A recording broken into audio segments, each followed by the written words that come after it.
कानी बहू। किशोरी लाल जी के बेटे राघव की शादी की बात जगह जगह चल रही थी, लेकिन किशोरी लाल जी को कोई लड़की पसंद ही नहीं आती थी। और उसकी एक ही वजह थी, किशोरी लाल जी का लालची होना। उनको लड़के वालों से मोटा दहेज चाहिए था और इसी चक्कर में एक दिन वो एक बहुत पैसे वाले के घर अपने बेटे का रिश्ता लेकर पहुंचे। उस आदमी का नाम था ओम प्रकाश। देखिए किशोरी लाल जी, मेरी एक ही बेटी है और मेरी सारी संपत्ति जायदाद सब कुछ मेरी बेटी नैना का ही है। पापा, नाम से लगता है बहुत खूबसूरत होगी।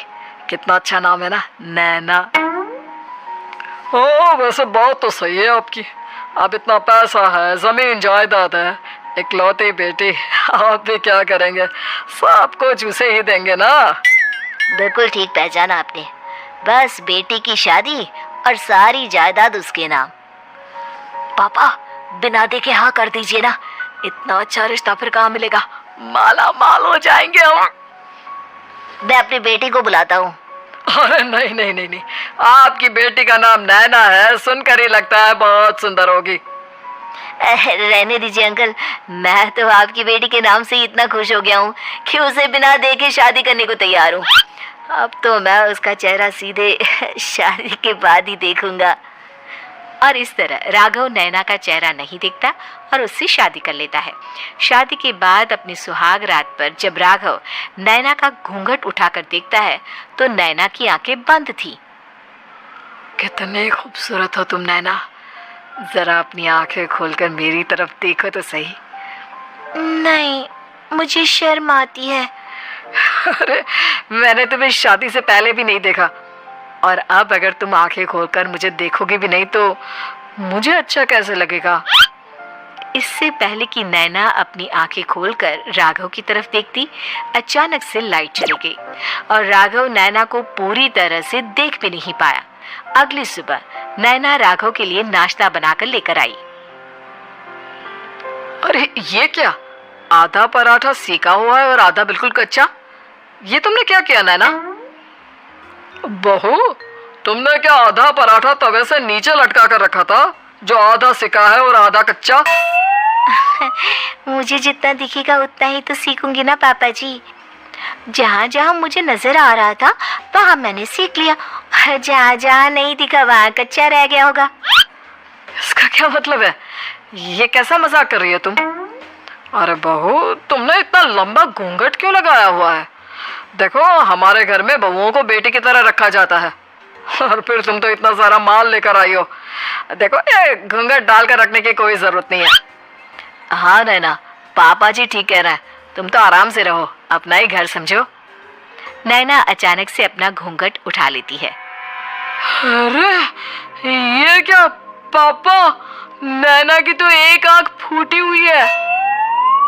नाम से नैना, लेकिन ये तो कानी बहू निकली। मेरे साथ धोखा हुआ है, धोखा। बिना दिखाए अपनी कानी लड़की मेरे संग ब्याह दी। मुझे कानी बीवी नहीं चाहिए। मुझे अभी ओम प्रकाश जी से बात करनी पड़ेगी। आखिर उन्होंने मेरे साथ ऐसा किया क्यों? अरे, आप लोगों ने ही तो पापा से कहा था कि आप लोग शादी से पहले मुझे देखना नहीं चाहते। अब मेरे पापा पर क्यों इल्जाम लगा रहे हैं? अरे लेकिन उन्हें बताना तो चाहिए था ना कि तुम कहानी हो, एक आंख से तुम्हें दिखाई नहीं देता। किशोरी लाल और राघव नाराज होकर ओम प्रकाश को अपने घर बुलाते हैं। पापा जी, ये आपने क्या किया? शादी से पहले बताया क्यों नहीं कि नैना की आंखों में परेशानी है? अरे, आप ही ने तो लड़की देखने से मना कर दिया था। और लेकिन आप बता तो सकते थे।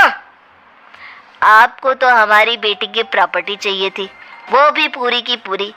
अब क्या हुआ अगर उसे आधा दिखाई देता है? प्रॉपर्टी तो आपको पूरी मिल गई ना। अरे ये क्या बात हुई? मेरी शादी प्रॉपर्टी से नहीं, आपकी बेटी से हुई है। अब ये तो पहले सोचना चाहिए था। तब तो मेरी प्रॉपर्टी देखकर तुम्हारी जुबान लप लपा रही थी। लेकिन मैं कानी लड़की को अपनी बीवी बनाकर नहीं रख सकता। पापा, कुछ करिए ना आप। हाँ, करता हूँ। देखिए ओम प्रकाश जी, आप हमारे साथ ऐसा नहीं कर सकते।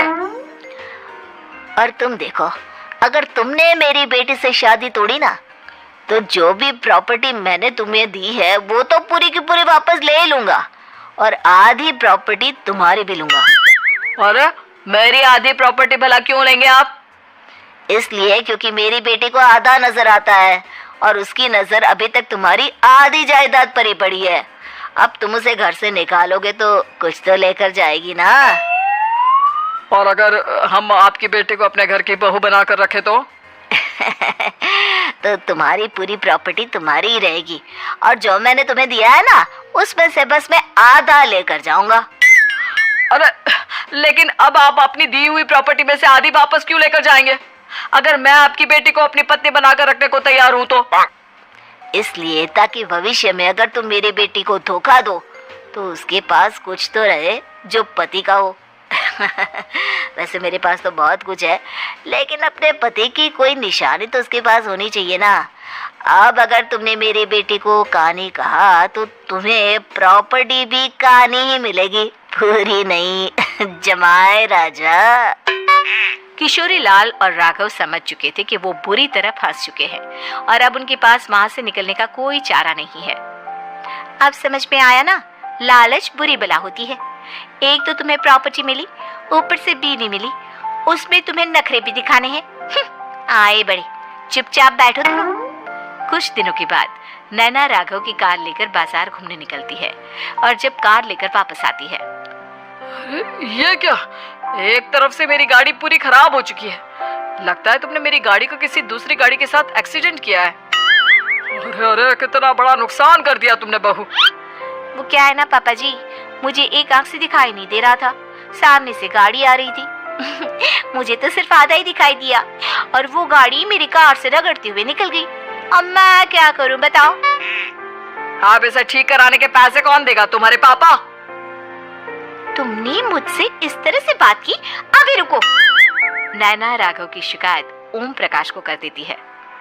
देखो राघव, अब जो मेरी आधी प्रॉपर्टी तुम्हारे पास थी ना, उसमें से आधी और मैं लेकर जाऊंगा, क्योंकि तुमने मेरी बेटी को डांटा। अरे नहीं पापा जी, गलती हो गई, माफ कर दो। गलती की तो कोई गुंजाइश ही नहीं। अगली बार मेरी बेटी को डांटा तो बची हुई आधी में से आधी और ले जाऊंगा। लालच के चक्कर में हम दोनों ने बहुत बड़ी गलती कर दी बेटा। एक तो तुम्हें कानी बहू मिली और ऊपर से जो माल मिला वो भी काना। इस तरह राघव की हर एक गलती पर ओम प्रकाश उसकी प्रॉपर्टी का आधा आधा हिस्सा लेकर अपना सारा माल वापस ले गया और राघव को कानी बीवी से काम चलाना पड़ा।